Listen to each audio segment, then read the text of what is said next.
Hare Krishna, Namaste.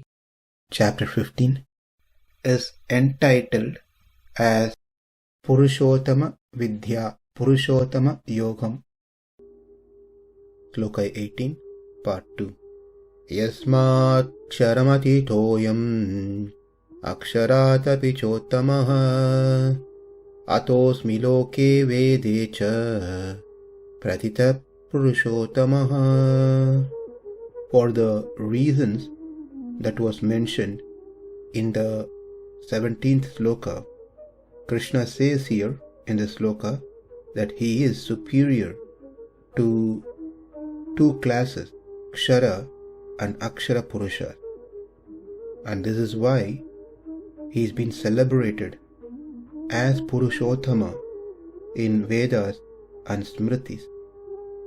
A very special characteristic of Jivatma, that's a living entity, is its consciousness, is jnana, which is absent in any of the matters, achit. The Prakriti does not have knowledge. The time does not have knowledge. The spiritual world does not have knowledge. Even the jnana, the consciousness itself, does not have knowledge. Only two entities have knowledge. One is the Supreme Lord Himself. The another one is the living entities.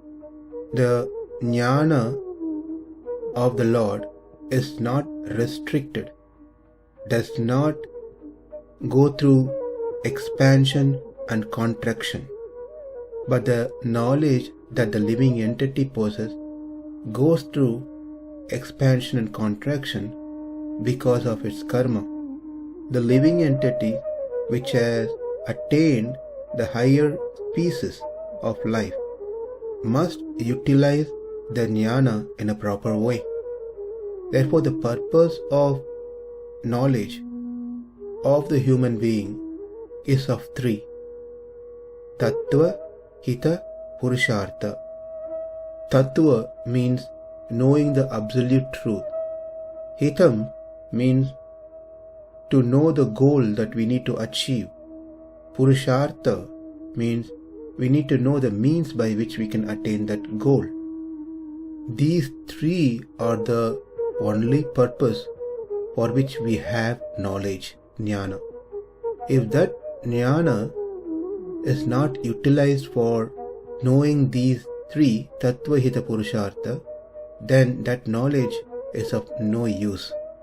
The knowledge that reveals us the Lord is true knowledge, complete knowledge.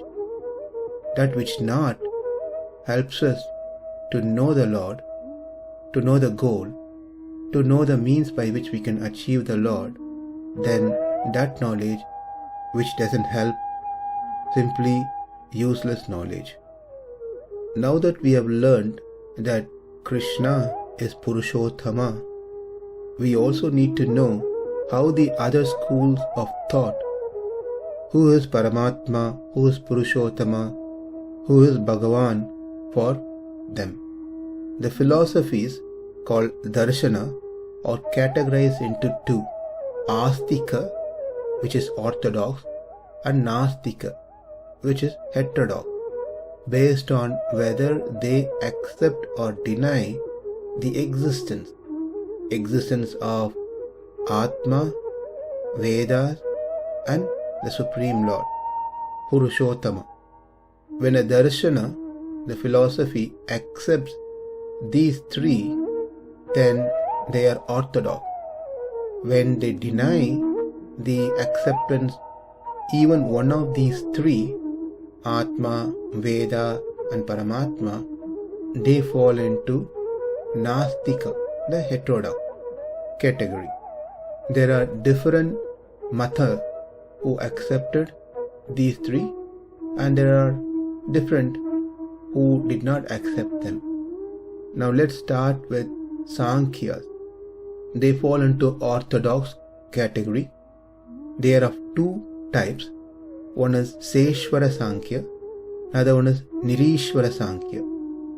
Seshvara Sankhya say that the Lord, Paramatma, Puruṣottamaḥ, is the creator of the universe and who possesses the 8 Mahasiddhis: Anima, Mahima, Lahima, Garima, Prapti, Prakamya, Ishitva and Vashitva. Anima means the ability to become smaller than the smallest, reducing one's body to the size of an atom or even become invisible. Mahima is opposite of Anima, that is, the ability to become infinitely large, expanding one's body to an huge, large size, infinitely large size. That is Mahima.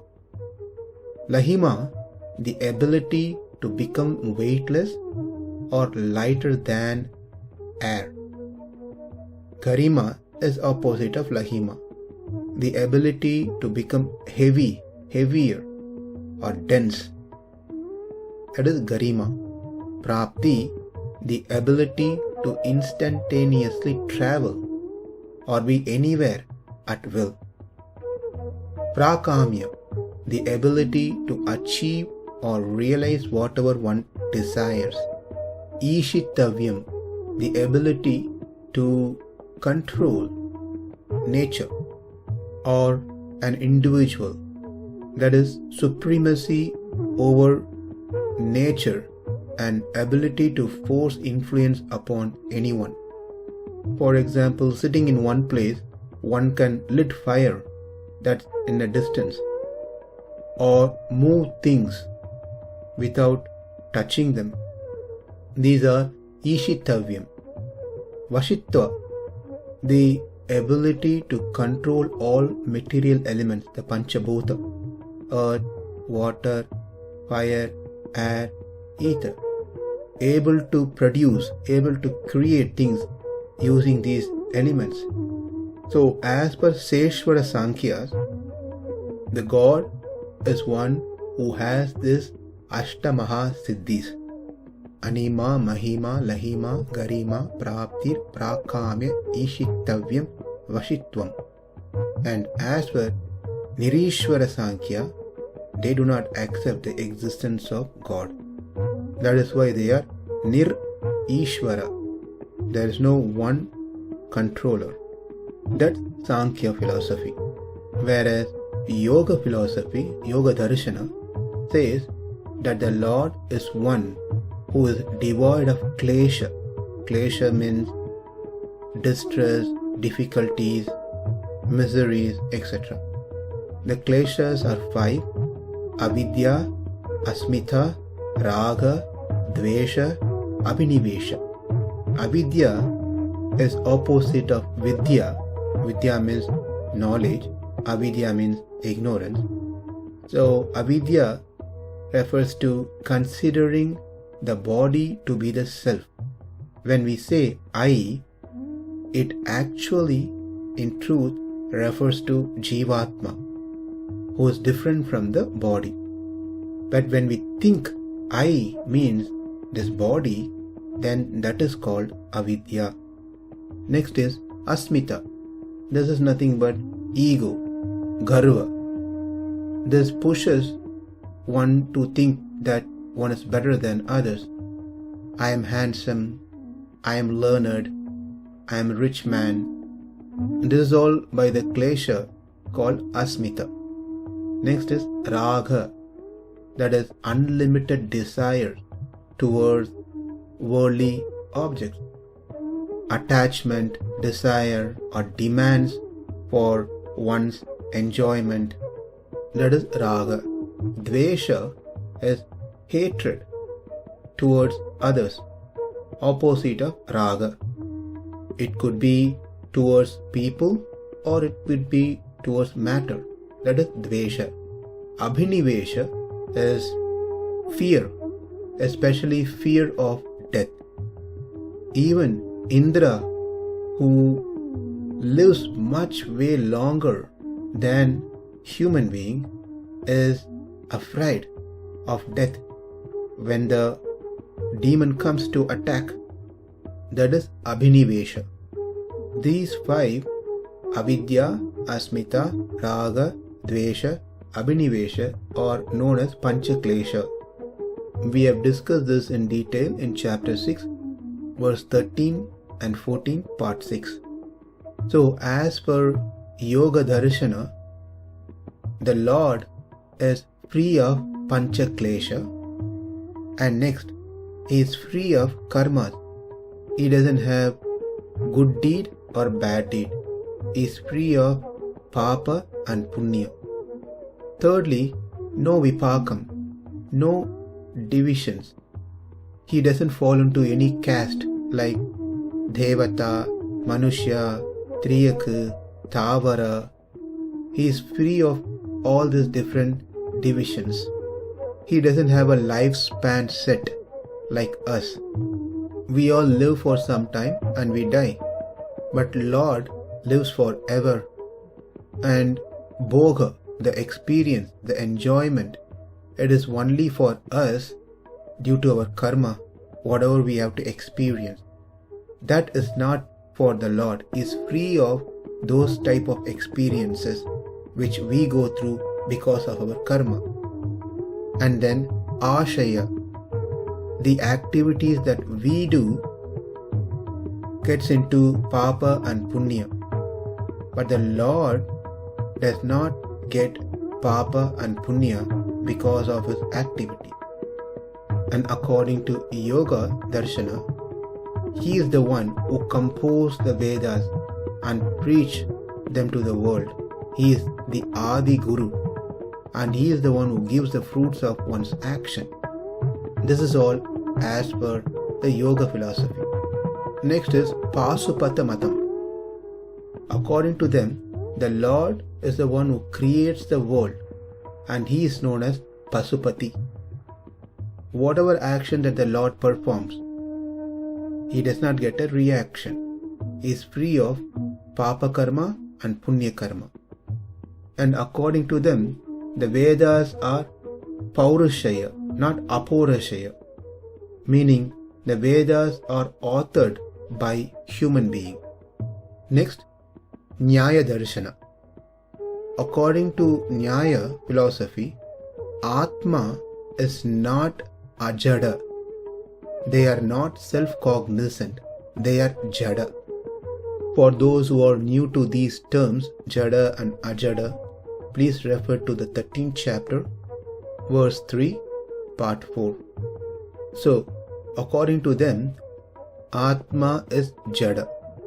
But according to the Vedanta, Atma is ajada. For Atma to cognize itself, it doesn't require another tool, because Atma is fully made of jnana, knowledge. It doesn't even need to possess the additional knowledge, consciousness, which is separate from the knowledge by itself, to cognize it. This is as per Vedanta. But as per the Nyaya Mata, Atma is not Swayam Prakasha, not self-cognizant, not of the form of jnana. He is an object which is jada, just like a stone or a rock, aswayam prakasha. For the Atma to cognize itself, it requires knowledge, otherwise it cannot realize itself. This is as per Nyaya philosophy, that knowledge is not eternal for the Atma. It is an addition to Atma, it is acquired by the Atma, it is not part of Atma. Whereas Vedanta philosophy teaches us that the jnana is nitya, eternal, always there. But the Nyaya Matam says jnana is not eternal, it comes and goes. It is a guna, an attribute. It is not a substance, not a dravya. When a Atma becomes free of that knowledge, that is called mukti. This is what defined as mukti as per Nyaya Shastra. When one becomes like a senseless rock or a stone, that is the stage of mukti. Now, Paramatma is also Jada, just like Jivatma, as per Nyaya Shastra. But he is omniscient, cognizes everything in this universe, because he is creator. He understands all the Paramanus. Therefore, he can make this world. He is Sarvagnya. Our knowledge is acquired, but his jnana is not something acquired. It is nityam for him. Let's understand this one more time. Jivatma is Jada, but it acquires knowledge. Paramatma is also Jada, but it has knowledge. That's the difference between Paramatma and Jivatma. Paramatma, the Supreme Lord, you might have noticed that we interchangeably use the terms Paramatma, Bhagavan, Brahman, but it all refers to the same. So let's not get confused when we use these terms. As per Nyaya Shastra, the Lord is Nimitta Karana. He is like a pot maker. He is not the Upadana Karana or Sahakari Karana. Again, these terms we have already explained in past chapters, but one can refer to 14th chapter, verse 4. The Lord does not have pain and pleasure, do not have papa and punya. And as per Nyaya Shastra, Veda is not eternal. It is not nityam. It was created by the Lord himself. After creating the world, after creating Brahma, the Lord instructs the Vedas to Brahma. Because it was told by the Lord, Aptha, therefore Vedas are Pramanam, as per Nyaya Shastra. But this is not the way we accept Vedas as Pramana. Vedas are not created. It is always present in the heart of the Lord, even at the time of Pralaya. Therefore, Vedas are Nitya, Anadi, doesn't have beginning. And as per Nyaya Shastra, the Lord does not have form. But some within Nyaya philosophy say this world is his body. Next is Mimamsakas.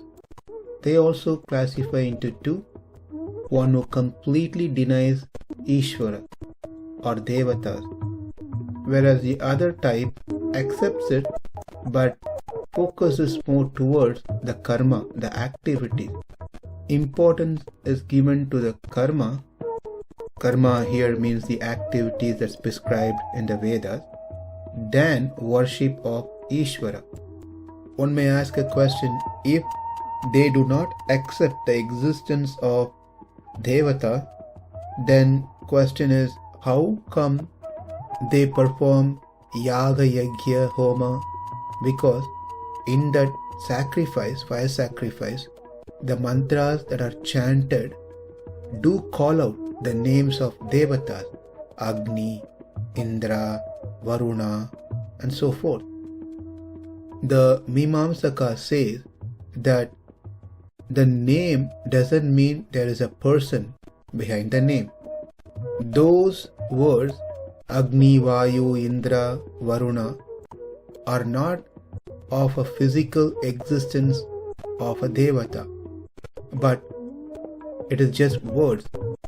Those words itself represents as Devata. There is not a person who has these names.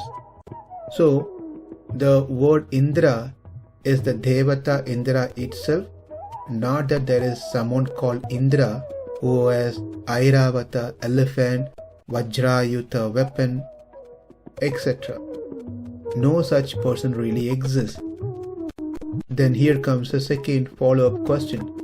If Indra doesn't exist physically, but you say that the word Indra is Devata by itself, then who is giving the fruits of the karma, the karya, the puja that you perform? For that, the Mimamsakas of this type say that by performing yaga yagya homa karyas, it generates a punya. Because of that punya, one gets a result of their action. Therefore, they do not accept that Devata who is pleased by their prayers and their action gives the result to them. It is the punya, good deed that gets generated by performing these activities is one which gives them the result. That punya, they call that as apurvam. But as per Vedanta, this is not accepted because the apurvam is achetana. It doesn't have consciousness. Then how can it give the result? And there are Parashakti school of thought.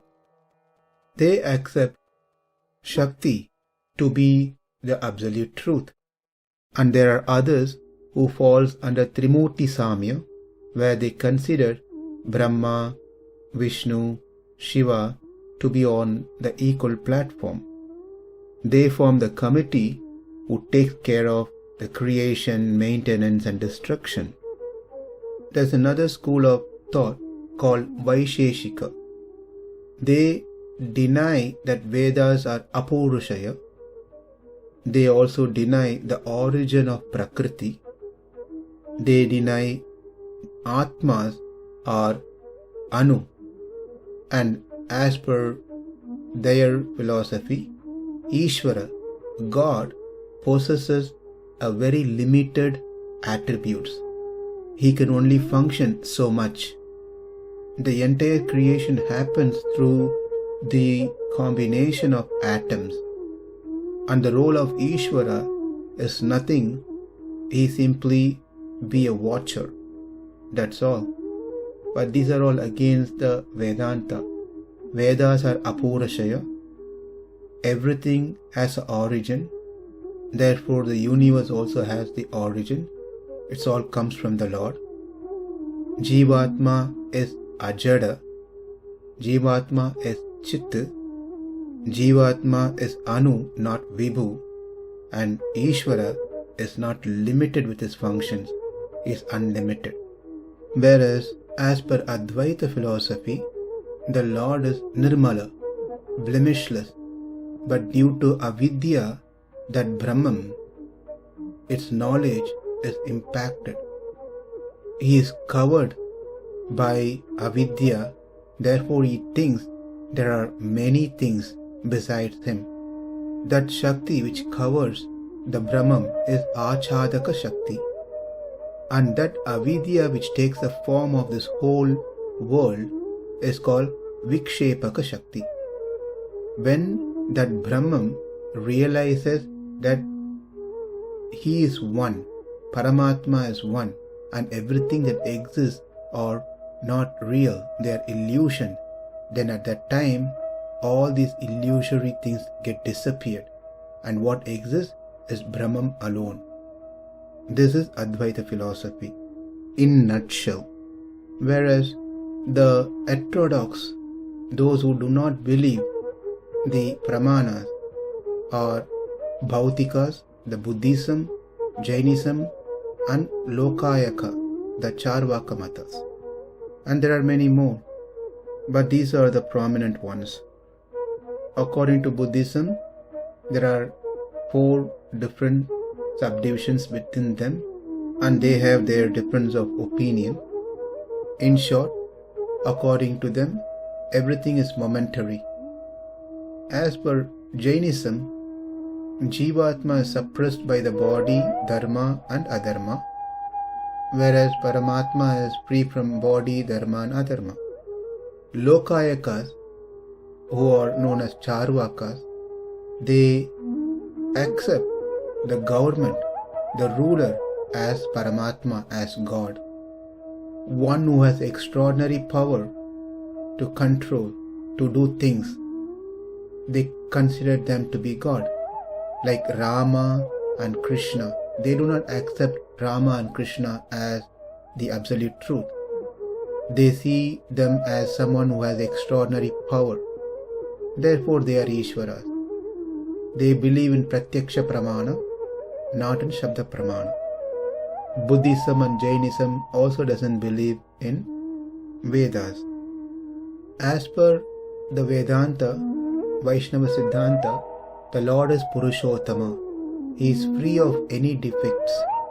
He has all good qualities within him.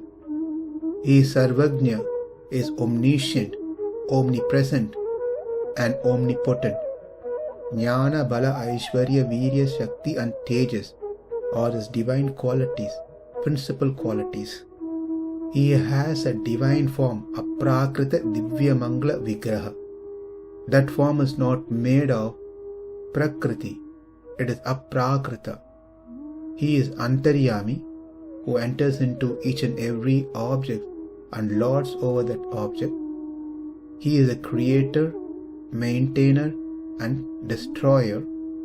From him everything comes and everything goes back to him at the time of dissolution.